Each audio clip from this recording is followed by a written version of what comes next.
Hello and welcome to another episode of the Juan on Juan podcast. I'm your host, Juan. Today we have Luke Williamson on again. I enjoyed our conversation that we didn't record from our first episode, episode 11, I believe, that I decided to have him back on to discuss some more ancient Egypt type stuff and some DMT, psychedelic journey type stuff as well. Because I love it. I love it. So this episode is one of the first part of almost a 2.5 hour conversation I had with Luke. I broke it up into two different episodes. This is the first part where we talk about some of the weird things of Egyptology and some of the sites there. Some of the things I usually don't hear about, just different stories and stories about different megalithic sites around the world. We touch on those and he gives his first-hand account because he's been to all these places that we talk about. Most of them. He's been to most of them. And I just love being able to talk to somebody who's actually been there firsthand and has seen these places, because a lot of us, we don't, a lot of us won't ever be able to go there because it's really expensive. And I mean, it's always good to talk to somebody about it. So without further ado, this is Egyptians, the Trolls of the Ancient World with Luke Williamson. Exciting stuff. We're live.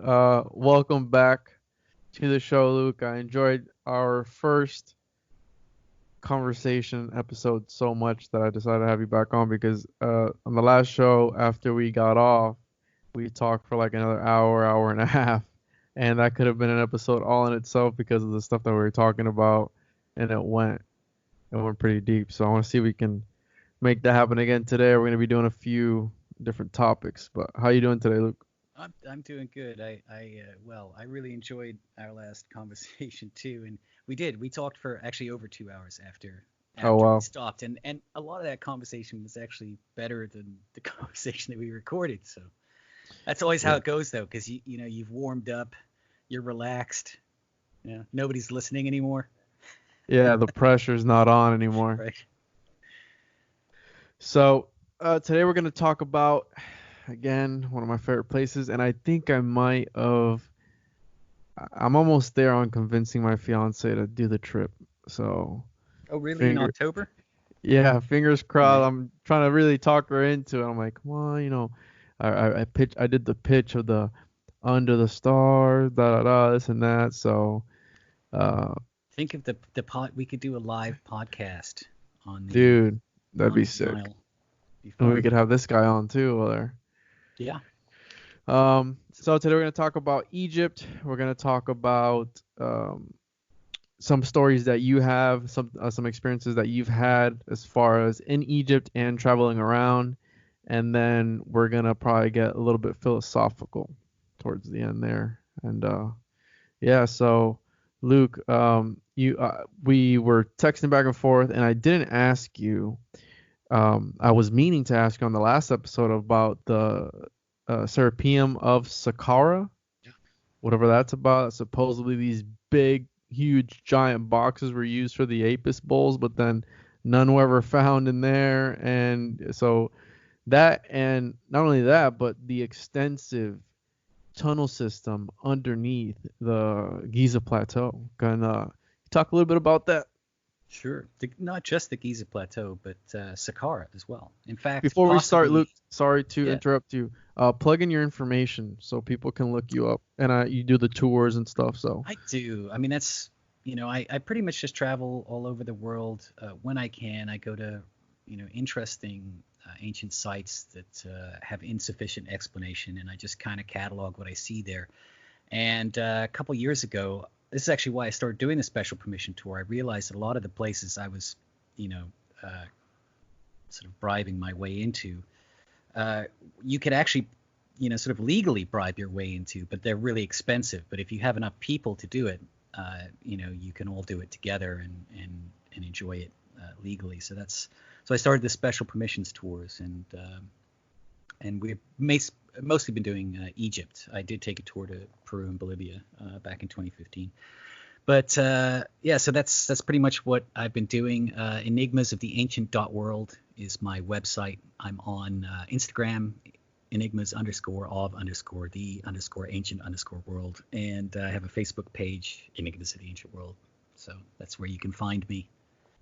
You also do videos as well, right? I do. Yes, that's right. I have a YouTube channel, Enigmas of the Ancient World. Thanks for reminding me. And I do actually share 4K footage of these sites because, and unlike a lot of other people who will tease you, come on our tour and see everything. I tease you a little bit every now and again, but I actually, because there's so many people who just will never be able to get to go and do those things, I do actually share 4K footage of a lot of this stuff that we get to see expensive, inside. man. It is an expensive proposition, especially if you're doing it yourself. But it's fun. Yeah. It's just fascinating, and I'm never really happier than when I'm underneath some ancient building, probably filling my lungs with some kind of bat-related disease.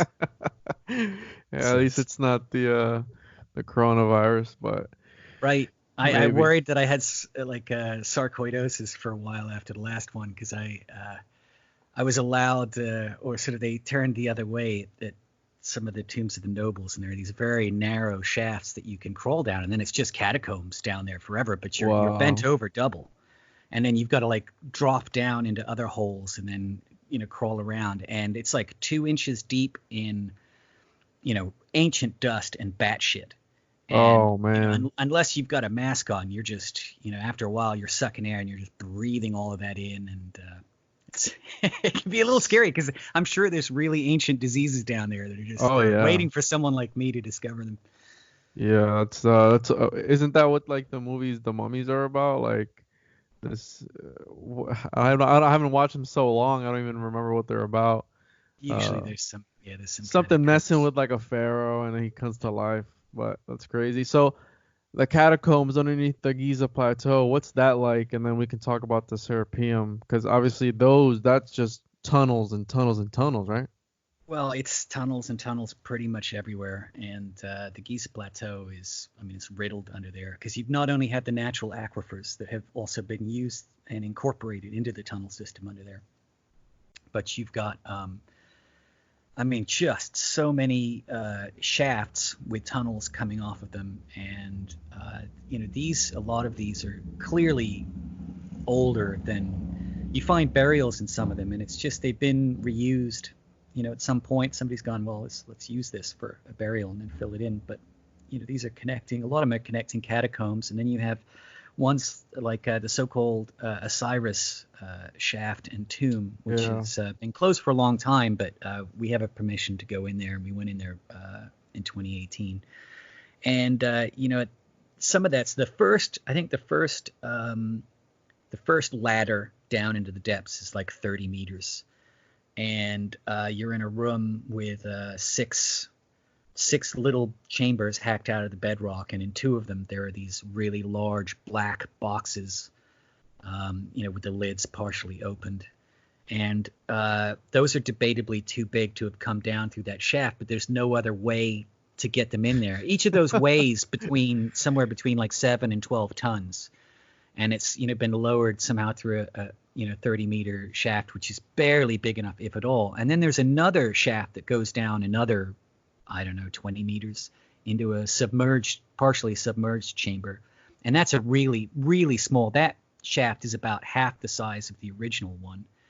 And the box that's in there is bigger than the other ones. There's no way they got that in there through that shaft. And yet, as far as I could see, the rest of that chamber is bedrock. I don't see the passage where that box came in. It's pretty crazy. And again, there's no writings on these boxes. These are older than the dynastic Egyptian times, and it's a very interesting place. And there's a lot of those places, and there's a lot of them that actually have never been opened, and are just still waiting to be discovered or explored. And there's all kinds of catacombs going into the bedrock all around the Great Pyramids. And I was talking to Yusuf about it because we'll go and take a look at that stuff, and he shows me the ones that were closed when he was a kid, when before there was a wall around the site, when you could just they would go there at night and play. And he's like, but these ones have always been locked. And they build structures in front of other ones. It's kind of weird. A lot of them are just stuffed with building and repair supplies, and it's just a shame, really, a lot of that stuff. But it's the whole area underneath there is absolutely riddled, and it's the same in Saqqara. And actually, at Saqqara, you have the step pyramid, and behind of Zoser, and behind that, a little ways away, you have the pyramid of Winis, or better known as Unas, but his name is actually pronounced Winis. And there's a really large expanse behind Winis's pyramid that goes off, into the distance. And Really? I had an archaeologist tell me the reason that there's nothing built out there is because there's so many catacombs and tunnels there that it wouldn't take the weight of a large building. It would just collapse. So that's why they moved the pyramid field, kept moving it further down, the Nile as they'd go. Or at least that's one theory for why they kept moving the pyramid. I'm sure there were other reasons too, but Oh, I got you. The way it's angled, and then I was gonna send you this article that I saw. It was searching for the fourth pyramid or something like yes, that. the so-called Black Pyramid, and the Black Pyramid. yeah, it's called. It was there was an explorer or a traveler visitor who documented a fourth large pyramid on the Giza plateau, and it was black, and it's gone. But a lot of people use old drawings or even old photographs that seem to show a fourth pyramid, but it's actually, because I've seen that standing on the Giza plateau, you can see exactly the same thing today, and it's actually one of the third pyramids, satellite pyramids behind it. Looks like a fourth pyramid. But was there a fourth pyramid there? Yeah, there probably was. I mean, there's so much stuff there, and the dynastic Egyptians quarried, not just them, but the Romans, everybody pretty much for 4,000 or 5,000 years quarried those pyramids really aggressively. So is it possible that a fourth pyramid was there that was completely quarried? Yeah, it's totally possible. 2.5 million stones just gone like that. I mean, they were smaller though, right? I think it was probably smaller, but it's still, it's a lot of stones. But it's like when you go out to Abu Rawash and look at that, that's been massively quarried, and there's actually a road that's about half a mile long and 30 feet wide and maybe 40 feet high, something. And I assumed that was the causeway, the old causeway, because it follows the direction of the old causeway. It's not the old causeway. It's literally all the stone and rock or not even all of it, but some of the stone that they've taken out of that pyramid and was too small to be of use, so they just made a road out of it.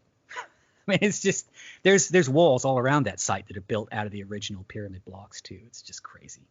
Yeah, and speaking of quarrying, I think this is the site, the one that's literally carved out all in one piece, the Kailasa Temple in India, I think. Yeah, Ellora. Yeah, Kailasa. What? That's crazy, and they're trying to figure out. Have you been there?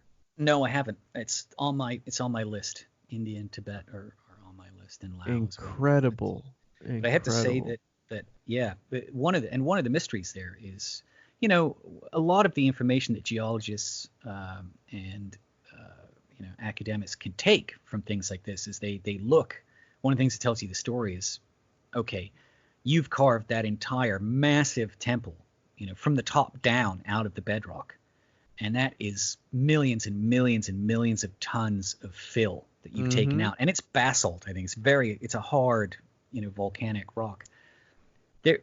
Nobody knows where any of that went. Yeah, they're looking and looking. Nobody knows where that went, and so is there a possibility that this structure is much older than we think, and is it possible that our timelines just got squidged up? I mean, we know some of those Vedas are 10,000 years old. There's a possibility that this stuff is really much older. I think the Hindu religion, the Indian civilization is one of the very, very oldest. It's incredibly ancient. Yeah, this is incredible, and those who want to look at it, it's Kailasa Temple, and it's so intricate, It's so, and it's not just like, just very crude. It's like every single inch of that place It's an has. incredible ecstatic art. Wow, It's man. all that visionary ecstatic art carved into very hard rock, and it's beautiful. And honestly, there's a lot of temples. There's a lot of photographs of carving work in very dense hard stone that is so delicate that's like coming out of the walls. Like Apsara dancers with like crossed legs, and like the front knee is sticking out from the wall, and the space behind or between the legs, that triangular area, is gone, and everything is decorated with a really just incredibly high detail, very small. And I'm sitting there wondering what the tools are that allow you to be that accurate Yeah. in stone that's that hard. A lot of people point at the Roman statues and they're like, well, look at, the statues of David and, the Romans and the blah, blah, blah. And I'm like, well, first of all, that's thousands of years later, and they had iron and more tempered tools. And secondly, that's marble, which is really soft. And yes, it's incredibly skillful. But when you go back and you look at what the Egyptians were doing, at least 4,000 or 5,000 years ago in stone with tools that they apparently were insufficient, it's incredible. And I've been to Turkey. I've been to, Göbekli Tepe. So I've been to the Sanliurfa Museum and looked through stuff from the Turkish civilization that's like 1,500 years after what the Egyptians were doing perfectly. And it's this, Turkish stuff in basalt. And it's so crude, but yet it's royal work. It was done for their kings. And it's, in comparison to the Egyptian stuff, it's awful. And you just have to, where are these tools? What were they really using? If they were doing it at that time, why aren't we finding what they were using? That's what I'm always saying in there. I also saw another article on that they were using Da Vinci. Have you seen that article where they were using Da Vinci type tools to? I think that's another story that came through Herodotus. Tools of a machine that was used to lift. And they don't know if it was one machine or if they had many of this type of machine, and it was supposed to, sort of clamp on either end of the stone or block, and then move that block up to the next level. And then you would move that machine up and move it up to the next level, and then move it up and move it up to the next level. And and then they found a drawing in, Da Vinci stuff, and they're like, could this be it's tenuous to me, but I don't know. I mean, it could be how they did it. Yeah, and again, it just blows my mind. Can you imagine how long it would have taken them to construct, 2.5 million stones? If you look at it really, it's mathematically impossible. They give you three numbers most of the time. Eight, was it 8, and then either 12 or 14, and then 20. Those are the amount of years that Egyptologists give you for the Great Pyramid. And if you actually take 2.5 million, some people say 3, some people say 2.1, some people say 2.5. But if you actually take that number and you do the math and you divide that into 20 years, you've got to put a block in place, every 4 minutes, round the clock, 24/7 for 20 years. I mean, we couldn't do that today. We wouldn't do that today. It's, so, 20 years, I think 40 years is a stretch. I think you're probably looking at something more like 80 years. But as soon as you get into something like that, then it's not a tomb for the pharaoh, because the pharaoh's dead. The pharaoh's son is dead. Where are you burying those? You need to start building tombs for them, right? And so people weren't living that long back then. That's why it's so. Some of them did, some of them didn't. But it's crazy to think that something you're building over 80 or 100 years, and then you're going to build another one just like it, and then you're going to build. And the Egyptologists will tell you that everything on the Giza plateau. Everything on the plateau, the 3 great pyramids, Hentek House, the Sphinx, everything that's there was built inside 85 years. That fourth dynasty stuff, 85 years. It's just crazy. It's absolutely crazy to assume that you could do that. And it goes beyond the amount of blocks in the pyramid. And I did a really short video on YouTube. It's very poorly named, Molten Granite Outside the Second Pyramid. It should have been named something else, like formally, melted granite, because there's some melted granite there. But anyway, one of the things I show you at the end of that video is that, or during that video, is the platform they built all around. They excavated that whole area for the second pyramid. They cut out all the bedrock that was in that area, and they removed it in the order that they cut it in and kept it that way. And then when they built the platform, they put the pieces back together to build a flat platform the way they cut them. And, some of these blocks, they're like, I don't know, 20, 25 feet long, maybe 6 feet high, something like that. And there's like three of them on top of each other to form, that floor. And then the ones that come right behind them, you can tell by like, the structure in the limestone that this was the piece that was next to that piece when it was cut. And if you go look at the Sphinx Valley Temple, the limestone that's around that, it's the same thing. They've done the same thing to build the outer walls around that. And for some reason, that was important for them. But if you go and look at the second pyramid, the Great Pyramid too, but you can actually see, if you walk far enough back, the size of the platform they built to build that pyramid on. And I'm telling you, it's probably took them 25 or 30 years to build that damn platform before they even started the pyramid. So, unless they had a different way of doing it that has not yet, been suggested with any true authority. I didn't ask you last show, Luke. What do you think the pyramids? I don't think I asked you. What do you think the pyramids were built for, other than? I don't know. I honestly don't know. We talked about some weird stuff. I think the pyramids have something to do with sound. I think there's an acoustic property that comes with these things that's very important. And for example, I remember I was telling you a little bit about the bent pyramid last time, about how wind or air somehow gets into that pyramid and would come through the upper passages down through the fluted nose-like little passage, or elephant trunk snake-like passage. What I didn't tell you is that the big chamber underneath that, it's kind of like the Queen's chamber cutting. It's shaped like an amplifier facing down. And then at the bottom of that, there's another chamber that goes, down, or another passage that goes down, bottoms out, and then goes up, to leave the pyramid. And it's, it just seems like it's a completely acoustic design.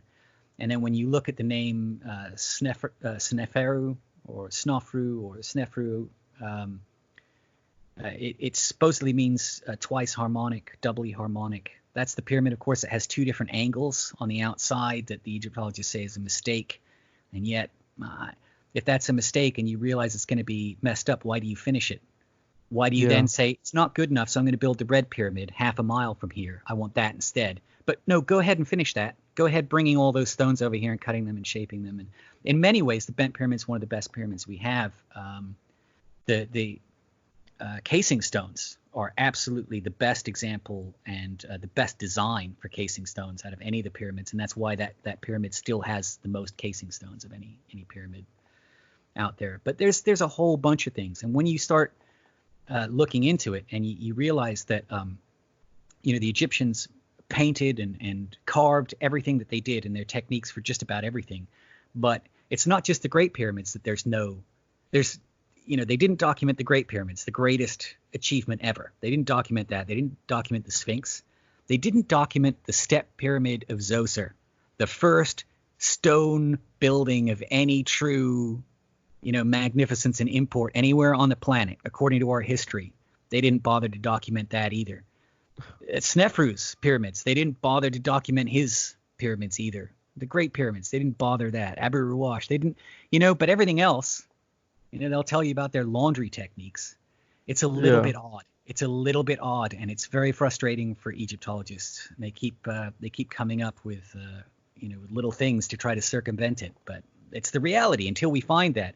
Because I've been in the tomb of Raqmara. I've seen, he was like an 18th dynasty vizier, and I've seen all the drawings on in his tomb, all the depictions of how they built the pylons at Karnak and how they built the columns and how they did all that stuff, and it's all there, and it makes sense, but there's nothing like that for the pyramids. You mean that there's no depictions of how they built the pyramids? No, not the early, not the 4th dynasty pyramids, not the 3rd dynasty pyramids. No. Really? Yeah. We don't know how they built them. There was a Japanese team that came out to Giza like 25 years ago and were allowed to try to rebuild a smaller pyramid, and they failed. Couldn't do it. They couldn't do it with the technology they had. Japanese, and the Japanese are smart. I mean, right now, in China, they're erecting hospitals from one day to the next. It just makes me think about this, about how quickly they say that they built them, but that's so incredible. Let's talk about There's actually, before we get off the Japanese, there's actually, by the way, there's lots of megaliths in Japan that are really interesting. But if you look it up, there's actually a Japanese pyramid that they're talking about building in the future, because their whole idea is they don't have a lot of space in Japan, yeah.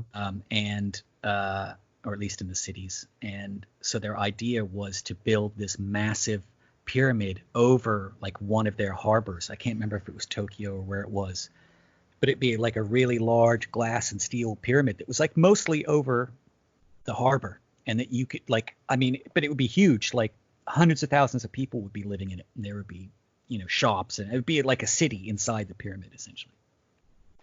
So it's on Wikipedia. I forget what it's called, but if you Google like new Japanese pyramid or something, What's their reasoning behind that? I'm looking at the megaliths in Japan. Some weird stuff. there is some really weird stuff there, really weird stuff. And but it's everywhere. It's, you know, it's in Japan, it's in Siberia, Russia, Eastern Europe, you know, Sicily, Malta, Italy, Spain, Greece. I mean, there's literally stuff everywhere, and some of it gets absorbed into other things, and then some of it, you know, they just make something up. But there's remnants of a much older history around, and when you go and stand in some of these places, it kind of becomes apparent that, like, you know, our sort of basic fumblings of, oh, it was a temple, or, you know, we don't know, we're just making stuff up. They were doing something really specific, but we don't really know. Yeah, that's the thing. I don't think people realize, because even I forget that Egypt isn't the only ancient site in the world. You know, it's the most well known probably, but there was a lot of these civilizations other places. And again, I'm not taking anything away from the dynastic Egyptians. They built a lot of amazing stuff, really high quality, very highly skilled, you know, with a limited, you know, tool set. However, the stuff that they, you know, claim they built is not, it's not all from that time, in my opinion. Yeah. No, So it makes sense. It makes sense. you asked me about the Serapeum. We'll get into that. But before, I actually want to tell you something that almost nobody else knows. And so now we'll Am I share gonna it. have to edit this out? No, share it. Absolutely share it. Because I'm actually gonna, at some point fairly soon, I'll actually share the footage of it. There's another Serapeum. Actually, there are a couple of Serapeums, but there's another Serapeum that they found not too long ago. At least they're calling it a Serapeum, and it's near. What does Serapeum mean? Because I don't even know what that means. It actually derives. It actually derives from the Greek word serapis, which is like the Greek version of the of comes from Apis, the Apis bull, which comes from the Egyptian Hep, and, you know, the Greeks, for the Greeks, Hep became Apis, and then, like, so the place of those bulls was the Serapis, or Serapeum. That's kind of how that word came about. So this is a tunnel system that has been looted at some point. There've been people in there, but it's all in catacombs. But there are chambers that have been cut out of the rock wall, really high. Some of them, you know, go down quite a long way, and everything is just filled with like these fist-like chunks of stone, where they've just broken up so much of the stone in there, you know, trying to find something. And I don't know if they ever found any boxes like the other Serapeum in there, because you know, the Tomb Raiders either got chased out or finished what they were doing, and now archaeologists have been poking around in there. There's certainly quite a few skulls in there, and other things that I saw. You really have to crawl into it on your belly to get in there, and then you just have to be careful, because you can fall into rather deep holes if you don't have a good flashlight. But I assume at some point in the next however many years, they'll make an announcement that they found a Serapeum near Abu Ruwash. We were told we couldn't say anything about it, and I went back with a friend of mine, and his kid ran in there, and so I ran in after his kid, and we just stayed in there for a while and looked around. So it was kind of funny, yeah, that's. I wasn't in there illegally. I was rescuing a child, Your Honor. What So they haven't found any bulls in these boxes. No, supposedly they found one mummified bull in one of them. But if you actually go, it's supposedly it's they have the bull at the agricultural museum. But if you go and look at it, it's remains of 3 different bulls. They look like normal bulls to me, and there's no evidence of mummification whatsoever. It's just some bull bones that they say came out of one of those boxes. But they were all empty. When Auguste Mariette in 1851 went in there, refound it, and started excavating in there, all of the boxes were open except one, which he dynamited, and there was nothing in it. Can you imagine how disappointed they were? Oh, I'm sure he was really disappointed. But he also supposedly found another shaft with a bunch of really old sphinxes in it that was near the Serapeum, that at the time he said was too dangerous to explore, but he was going to come back. He died. They never found it again. They never found those sphinxes. They never found that shaft. So that's around that Serapeum area too. But the Serapeum's really, it's actually, like, I've made a few videos. For whatever reason, that's the one that has like 300,000 views. Like, people are so fascinated with that place. It's incredible. It's incredible. And the reason that people are fascinated is because it's a bedrock tunnel system that they've carved in antiquity, and then they've taken these really large 2-piece boxes. They're one massive lower piece and then the lid. And the lid is always, by the way, made from the same piece as the original box. And I don't know why that is, but it's true of the really ancient stuff. And then they transported these boxes down into these bedrock tunnels that are, in some cases, only inches wider than the boxes themselves. Now, these boxes, I think the smallest one weighs like maybe 40 tons. And some of them are over 100 tons. Those come from the Aswan quarry, right? Which is like 600 miles away. Some of them, like there's red granite boxes in there, and those came from Aswan. But there's a lot of what some geologists call syenite, SYENITE boxes. Those are the black ones. Some people say it's granodiorite. Geologists sometimes say cyanite with porphyritic diorite. I mean, you get into geology nitpicking. How hard really is this? What is it really? Oh, it's not granite. It's They said they're batteries, right? But the point is, well, there's all kinds of theories about what they are because nobody really knows. But so there's immense difficulty in getting them down in there. Some of them, there's a back room that's locked now that you can't get into. The people who take care of the site don't even have the keys. But there's a box in that back room that is like twice the size of any of the others. It's absolutely massive. The lid is like 5 feet high. I mean, it's just incredible. Wow. Like how they got that in there. I have no idea. I have no idea how we'd get that in there today.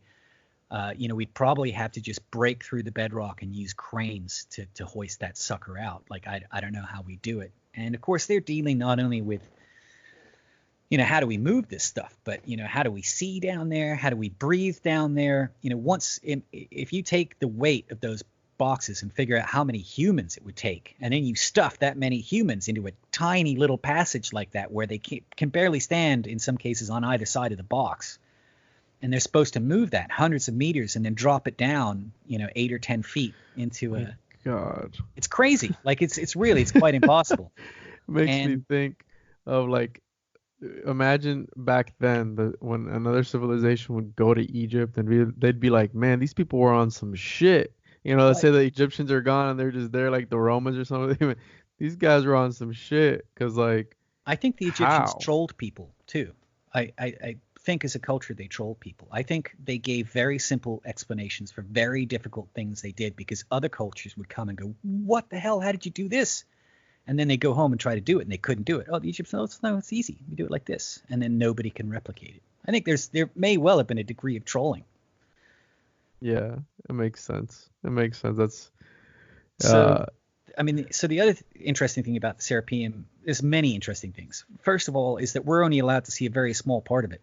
There's much more to that they either haven't excavated or are uninterested in excavating or have excavated and don't want anybody to see.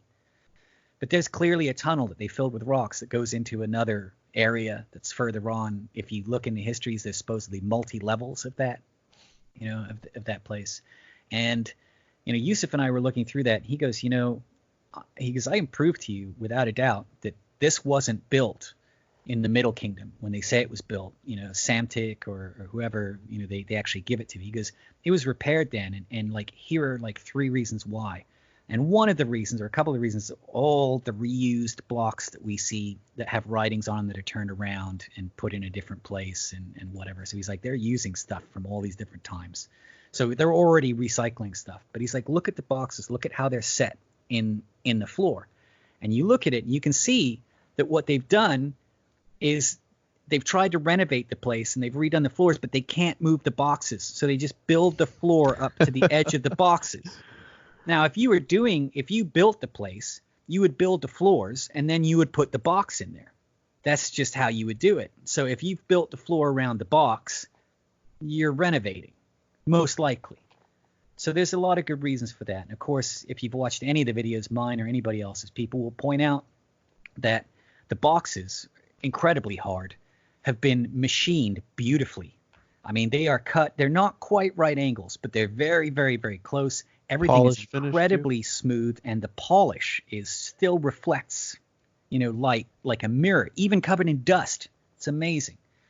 And so when you look at the writing that's on it, it's chicken scratch. So it's another one of those situations where they have the tools to cut and polish and finish, but they don't have a tool to write on that. They don't have anything hard enough to cut into the stone to write on it, but they have something hard enough to cut into the stone to remove the entire center of it at near right angles and then polish it. Yeah. And one of Yusuf's discoveries, his personal discovery, was looking at these boxes, because we've been looking at the polish, the finish on this. How are they achieving a finish that's good for 6,000 years or more?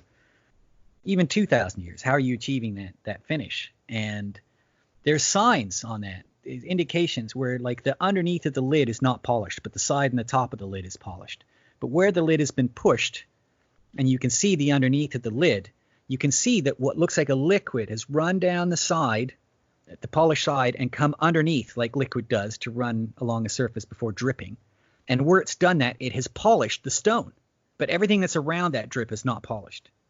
So it looks like a liquid that they were using that produced like an incredibly long-lasting polish. If you see the Ask One Quarry video I did, I actually saw that video. I show you like Pompey's pillar in that, which is a massive red granite obelisk, all one piece, I mean, it's just amazing. And the polish on large parts of that is still fantastic thousands of years later. And a lot of sites that you go to, I was at Baalbek, Lebanon, the only things there that still have a good polish on them are the Egyptian columns that they, brought over and used. It's amazing. Like the Egyptians were absolutely, apart from like the Indians, no one came close. Yeah, there's some really crazy pyramids in India over there too. There's a lot of very interesting stuff. I really can't wait to go there. I just all my friends get so sick when they go there. I'm just not really looking forward to it. What, getting sick over there? Yeah, in India, yeah. Oh. Everybody at some point or another has some kind of brutal gastritis or something. Oh, jeez. Well, hopefully that doesn't happen. Right. Let's talk about Abu Rawash. That's the pyramid under the military base. What's that about? Can people go see that at all, or? Okay, it's not the pyramid that's under the military base. However, its twin, Zoyat Al Aryan, is underneath a military base. This is why I have you on the show, because you're an expert. Well, they're actually complicated sites, and when I first started, because they're so similar, when I first started looking into stuff and finding Barsanti's reports and other archaeology reports and looking through the stuff, because they look so similar, I would get them confused in my mind all the time. It's a very specific type of construction where they built a central oblong pit with a long kind of ramp going down into the center of the bedrock mound, because all the old pyramids are built on a bedrock mound. It's very important for them somehow to anchor the structure into the earth. And I think not just for stability, I think it has some kind of energetic process involved in. There's a reason for that you want to ground the device. And so this is almost like a reverse. It's like they've got the bedrock core, but they've hollowed it out and they've built, a shaft down in there. And when this was found by Barsanti in 1901 or whenever it was, he started to find the pit. And as they were starting to excavate it, this pit was entirely filled with interlocking pieces of red granite and limestone. I mean, 28 meters worth down. And he was really excited because he thought, I'm going to pull all this stuff out. And he spent years pulling that stuff out like Tetris, trying to get it up because it's super heavy. And it's interlocked into everything else. And it's just, it's all just a big slab of all that stuff just interlocked. It's like a big Jenga block, all the way down. It's like somebody's put together like interlocking Jenga blocks of granite and limestone. And so he got down to the bottom, what he thought was the bottom layer of this. And when he pulled that out, there was this massive stone just off of the middle, massive granite block that had an oval vat cut in it that had a lid on it. And that lid was still sealed with lime and plaster. So it had never been opened. And I mean, it'd been under 28 meters of granite and limestone. I mean, there's no way anybody's opened that since that was put there. Yeah. So he was excited. He thought he was either going to find a body. It's a little small for a body. You'd have to be like fetal position. But he thought he was going to find something like that, or treasure, or at least the name of a pharaoh or something. And when they opened it up, it was actually empty, but there was a 10-centimeter ring of black material around the side of the vat. So there was some kind of black liquid or material that was inside a sealed vat, and I don't know what that is. It's when the Egyptians wanted to make offerings or leave offerings or have something like that, like they had at the side of the Bent Pyramid, they would build a little place for it. Or at the side of Menkaura's pyramid, there was an offering area that was constructed. This isn't an offering.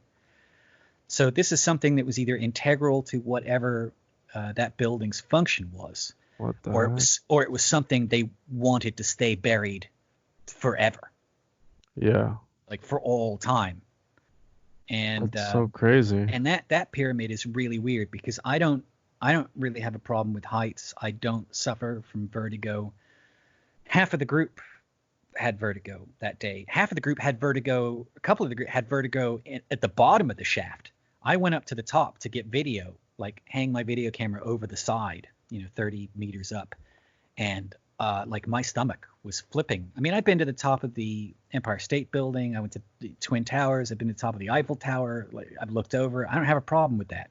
But at Abu Ruwash, I had a real problem with that. And so there's something like an energy around that area there. There's something going on. That's why you asked me the other day, what are the sites that you think are most energetic? And I think Abu Ruwash is just simply for that. There were a couple of people in that group who just stood in the bottom of that pyramid for like 15 minutes when we were done with their arms out, like trying to find like that kind of balance point. Yeah. So it's a really interesting. The other thing is that there's evidence in that pyramid, in the shaft, in the building down at the bottom of repairs. Now, Barsanti didn't do those repairs. These are repairs that were done 4,000 years ago or more.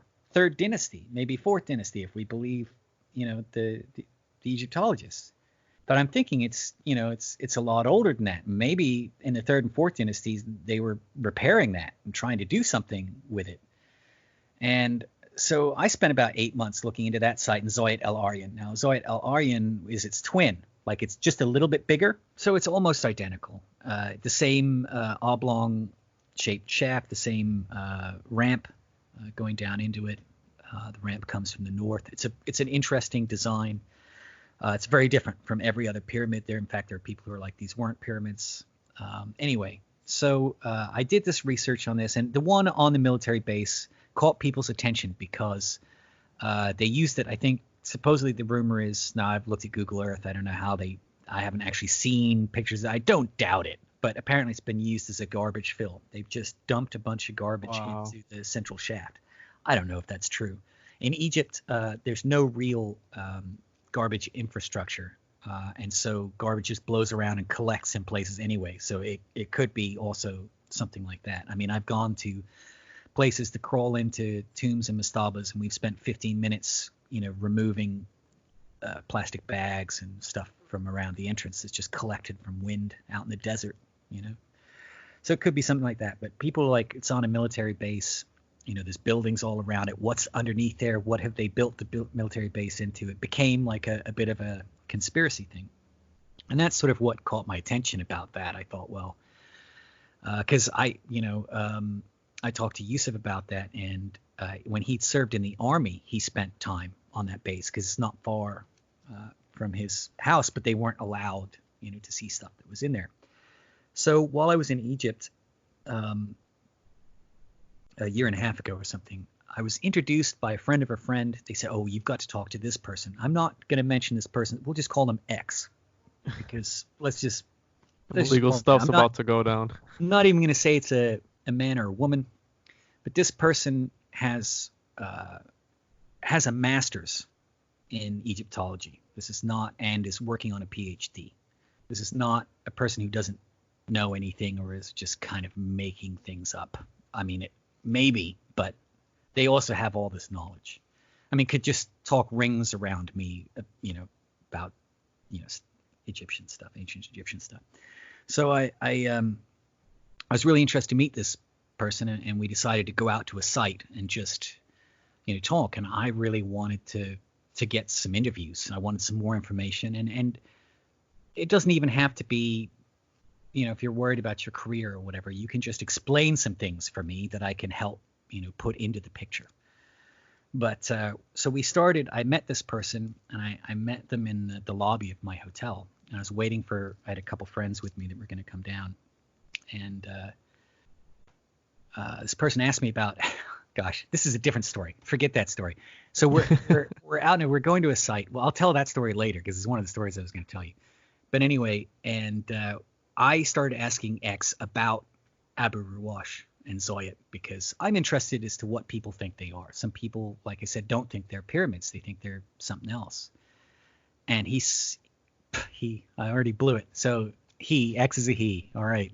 So X, he was like, "How do you know? But what do you know about these sites? How do you know about these sites?" I'm like, "Well, I've been doing some research, and I read all Barsanti's reports, and I collected this stuff, and I compared this, and I compared that, and I made a couple videos, and yada yada." And he said, "Look," and I said, "Obviously there were two of them, and we know this." And I think he goes, "No." He said there weren't two. He said there were 8. There were 8 like this. And he said the other 6, these 2 were discovered early, and they couldn't hide them. There's 6 more of these. And they have a very specific function, and they're not pyramids." And I'm like, well, hallelujah, fill me in, because I want to know. And he said, are you gonna share this with people? I said, absolutely, I'm gonna share this with people. He said, I won't do any interviews with you. I don't want to be on camera. He wouldn't even take a photograph with me. And so when I said, well, just tell me, what were they? And he refused to tell me. And when I said, look, why won't you tell me? He said, look, the last person who talked about what these were stabbed himself in the back 6 times. Really? And, so I'm like, okay, obviously we're not going to get any further in this sort of line of questioning. And I talked about this with other people, and some people are like, agree, and some people think it's complete nonsense. And, but that's the thing. This person had an entire wealth of knowledge on stuff, and he told me a few things that I would like to have included or got on film, and not going for it. But it's very interesting when you have somebody who's a scholar who has all these letters after their name, and they turn around and they tell you stuff like Egypt is 350,000 years old, and I think that's stretching it. Personally, like I could see Egypt being 60,000 years old without too much of a stretch. 350, I find. Yeah. But I was talking to X about the Step Pyramid at Zoser because I've been under there a few times, and I was talking about some of the cool stuff under there. He goes, "Oh, what level did you get down to?" Now, when I was there in late 2018, they had just discovered a 6th level. And there was a French team there, and they were making a little documentary on it. They had the cameras there, and they dragged Lehner's bones out of his office to come down and say something. And so I know that we got 6 levels under there now, but they used to say 4. And he goes, no. He goes, there are 8. He said, what level did you get down to? And I'm like, 4. And he said, describe 4 to me. I later went down to 5. But at this point, he said, describe 4 to me. So I described it. He goes, no, that's 2. They tell you that's 4. That's level 2. What? And yeah, I know. Right now, there's like 7. What pyramid is this? This is the Step Pyramid of Zoser. Now, there's 7 kilometers of tunnels under there, and there's a lot of stuff I was not allowed into that's underneath there. But I didn't need to go into all of them to see some really pretty interesting stuff down there. But still, I'm like, so what do I have to do to get to the 8th level? He's like, I had to pay a bribe, and it was like worked out to be like 8,000 US or something like that. Get out of here. And it was something ridiculous like that. And I'm like, is there a level of bribe, that I can? He's like, oh no, they'll never let you in there. They'll never let you in there. I'm okay because they know such and such and such and such. And I'm like, all right, so what's down there? What's behind there? And he said, well, there's in the 8th level, there's a room with these large green statues in there, and the writing on them says, followers of Thoth who came from across the sea. Yeah, that's what I'm talking about, the Anunnaki, bro. Yeah, I mean, I'm not a Sitchin fan, so like, if the Anunnaki existed, I don't think it's the way Sitchin presented it. But yeah, I believe that, there's our civilization's a lot older, and do I believe in entities? Yeah, sure. Wow. But anyway, so I was not I've been, as I said, I've been down under there a couple of times. I know one of the inspectors and one of the other archaeologists who work under there. They're really nice guys. So I thought, right, when I was there with Yusuf, I was like, help me translate. He's like, okay. So I went over and I'm just watching the guy's face because I want to see. I'm like, hey, did you ever find any statues? Any statues down here? He's like, oh, yes, we found lots of statues. And I'm like, oh, you got any pictures? And he's like breaking out his phone. He's scrolling through all these pictures. And I'm like, it's white. It's small. That's like 18th dynasty. I'm like, yeah, that's crappy. What's that? We're going through all this and like nothing. I mean, this is some cool stuff, but not, no green statues of followers of Thoth. So I'm like, green statues. Yeah, I'm like, so did you ever find any green statues? And I'm like looking at his face like for that, just for like a little flicker of holy shit, this guy knows something he shouldn't. And it was nothing. Nothing. And so when I went down there again, and they were very, very, actually very cool with us. They let us go into some areas that I'm not sure were on our special tour list. There were a lot of areas we weren't allowed into, but they let us go down, climb down some really rickety shit into the 5th level, and then crawl through some holes, through some passages to look down into the pit that goes down into the 6th level. It just has a rope hanging down into it, and getting close to the water line because it's a little bit damp down there. But there's a lot of stuff, and we were shown some alabaster boxes under there that are incredible craftsmanship. I got a video coming out on this in the next few weeks with some tube drill marks in it, and some other tool marks that Yusuf couldn't explain to me, because these are like saw marks that are perfectly even and straight and go all the way across the bottom of the box. Like, how do you fit the saw in the box? Like that, it's one piece box with the center removed. How is the saw in the box? Like, I don't understand what that is. And he's like, I don't understand what that is either. And this is a guy who literally has a shop with hundreds of granite and alabaster and basalt figures that he and his brothers have carved from hand with various tools, modern and old. And this is a guy like, I don't know what tool that is. Wow, that's so there's stuff like that under there to be seen, So he didn't tell you what those 6 other shafts were for? No, he wouldn't tell me what these structures were for, What? and or even what the theory was, behind it. It was sort of frustrating. I was a little bit frustrated, and I kept trying to engage him just to give me historical facts that I could use, I'm like, explain this better than I can explain it, about how the Egyptians connected to such and such, nothing that's going to upset anybody. And he wouldn't do it. So there was, it was a slightly weird thing, and very friendly at first, and then then stuff got a little strained. Oh man, that's makes me wonder now. Those aren't even the most fantastic stories that I've heard. I mean, I had another guy talking about when he was a student helping excavate a site and they were carrying things out on trays and boxes, and there were these red opaque vases that they'd found under there, a bunch of them, and he said they dropped one of these things, rolled off the tray and smashed, and he was like, I felt sick to my stomach. This thing's so old and beautiful, and I just broke it. And he said, as we stood there and looked at it, it just like all flowed back into one piece. Get the fuck. I know. I'm like, so you got a picture? You got video? He's like, no. He's like, we took it and we threw it on the ground, did it again, and we all tried to video it, and none of our phones worked.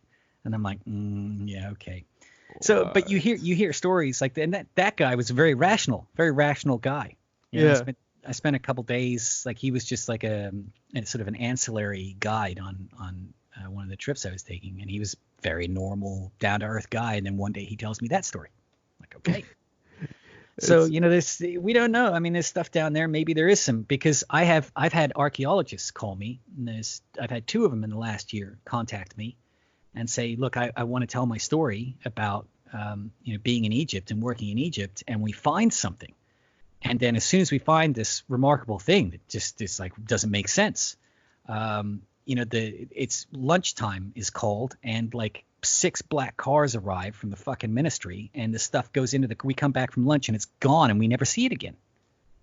I had one guy tell me a story about a cuneiform disc. He actually sent me pictures of the cuneiform disc that they found, and it said in cuneiform it mentioned Zep Tepi, which is what the Egyptians called the first time, but there's no other mention of that in cuneiform anywhere ever. And this guy can translate it, and he's looking, he's like, oh my god, and then that disappeared. What? It was a cuneiform it was like a tablet or a slab or a piece of stone that had cuneiform writing on it, and one of the things it mentioned was Zep Tepi the first time, and that's like not usually seen in anything other than hieroglyphs, and that piece disappeared too. Yeah, can you imagine the stuff that they're hiding, man? All this stuff like I told you, all those sites that you can't go to. What is there so important that you don't want us to see? I mean, obviously, you have the conflict between them with Egyptology, but still, imagine all this crazy technology that they probably had. And who knows? There probably was a vase that when they broke it, it would come back. I'm not doubting it, but I mean, it's possible. They're so cagey over really dumb things that sometimes you just don't know if they're just being ridiculously cagey about something or whether there's a real reason. But I've heard all kinds of stuff. I know somebody who told me, he said, look, every time they have a concert here in front of the pyramid, I know they're moving something from underneath the plateau. They don't want any, but they need to use tools. And he said there was one year, I think it was Beyonce or somebody, I forget who it was, but it was a big concert. And he goes, they had this thing they had these lights that they were doing this really crazy pattern with over the plateau. And he goes, somebody told me it was to interfere with satellite photography. And he goes, the whole time that concert was on, they had this wooden platform that was built over part of the plateau that wasn't used for the concert. And there were all these drilling sounds, and they just turned the concert up. And he goes, right before the concert ended, like 20 trucks came out from the plateau, just, lorries, just came out like loaded with stuff. And I'm like, did you see anything that was? No, we didn't see what it was. Because there's a lot of places out there that are, like you said, that aren't open, right? Yeah. That are still sealed shut. Yeah, there's a lot of places that still haven't been discovered, and there's just a lot of places that are closed. And I can't figure out, some of the places they're closed because they're not safe. And I understand that. Some of the places they're closed, I don't understand. Like, but we were talking last time about how much is unexcavated and what's the reason for that. I've heard everything from, you can come here for a month and not see, a quarter of the sites that we have open now. Why do you want more? So I've heard that reason, which I think is dumb because we need to know more, so we need to keep excavating. And then I've heard them say, we don't have the money, which I guess I understand. And then I've also heard, we need to leave something for our grandchildren so they have something to excavate and, whatever. But I think there's ways around all of that. I mean, how many archaeology students, Yusuf says this all the time, how many archaeology students would we get out here digging stuff up. If we said, come out here, it's unpaid, but we give you credit, come out here and work for 6 months on something, you could get a revolving staff of kids, or just people like me who would just go in and sit there with a brush in the desert, just brushing crap off. Yeah. It's that's incredible. It could be done. It could absolutely be done.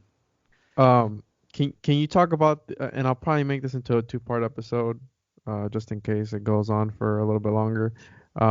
So this will be sometime. I'll divide it here. We'll wrap up this section and then we'll keep going because I want you to tell the story about you in Egypt and stuff. Sure.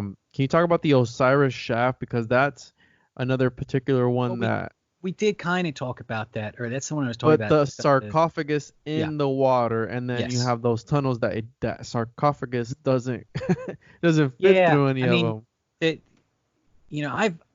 I've been in there, obviously, and I got down to that lowest level, and I actually went in up to my waist unintentionally because that rock at the bottom is very slippery.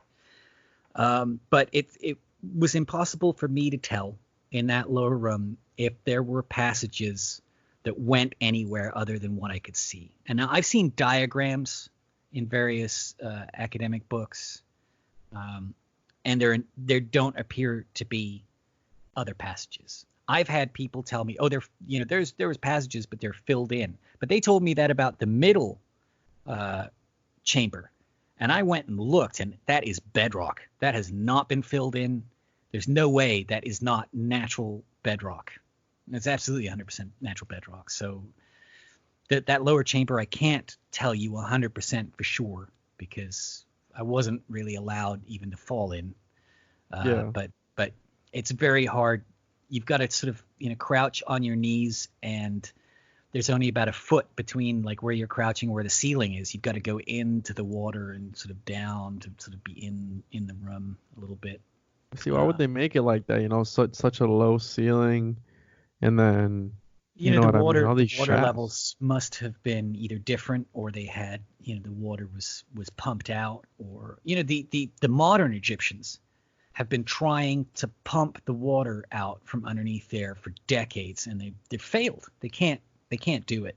But I think in ancient times, the ancients had it rigged so that there was no water under there. And the Nile path was a lot closer too. I mean, those docks, the Great Pyramids, and all the way down the pyramid path, they all had docks right there that the boats would pull up to. They were right on the water. So you would think that stuff would be filled with water in ancient times, but yet they were down there putting boxes in there. How, if it was underwater, where's their scuba papyrus, Yeah. Break. That's, again, such a mysterious place. It's crazy. And I think there's something to be said for the theory that the pyramids were partially submerged. Because if you look at the water damage on the side of some of them, to me, it's definitely water damage. It's not just wind damage. And the side of Winesis pyramid in particular, I'm like, that has got to be water damage. The weathering on the Sphinx enclosure. There's a lot of water damage there too. And it's interesting. It's hard to say. In my personal opinion, I don't think the Great Pyramid was the first pyramid built there. I think the second pyramid was. I think that whole site is built around the second pyramid. I think the second pyramid and the Sphinx are the most important parts of that site. I think the Great Pyramid and the third pyramid came after that.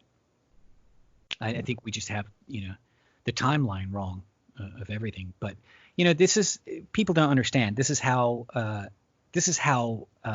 shady, really, Egyptology is. Like Abu Ruwash, for example, they give that pyramid to Jedef-Ra. Now, Jedef-Ra came between Khufu and Khafra. And so that Abu Ruwash actually would have been the second pyramid built. For whatever reason, if we listen to them, if that's when Jedef-Ra built it, he didn't want to build his on the plateau. He went north and built his up north on top of a mountain, really.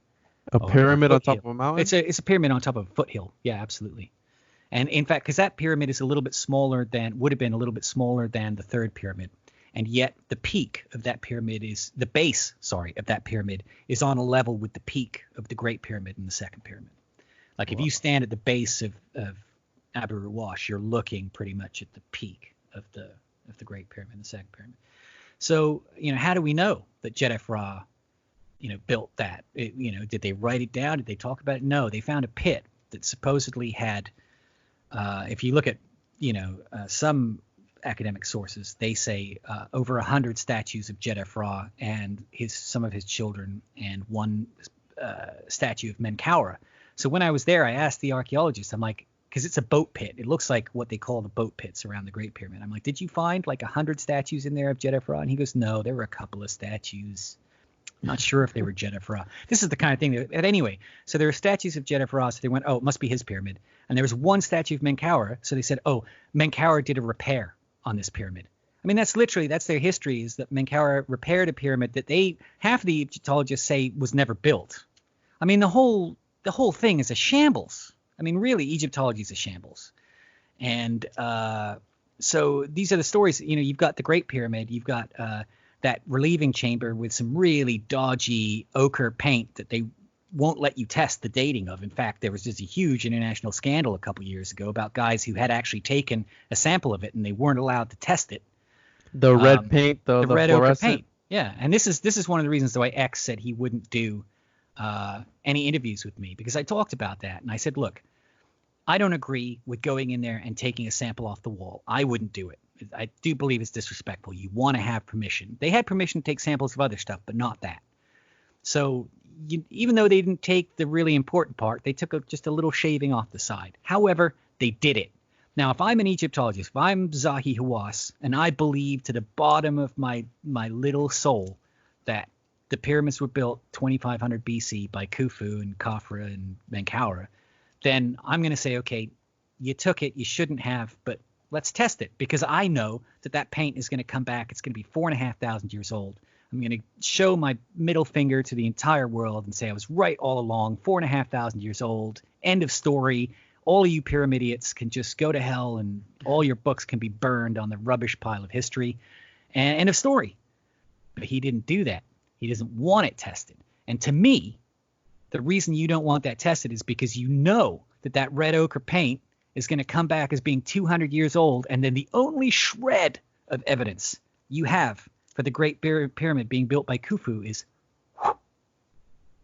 gone. Yeah, makes sense. The second pyramid, Khafra's pyramid, they attribute that pyramid to Khafra because in a pit near the Sphinx Valley Temple, they found a statue of Khafra.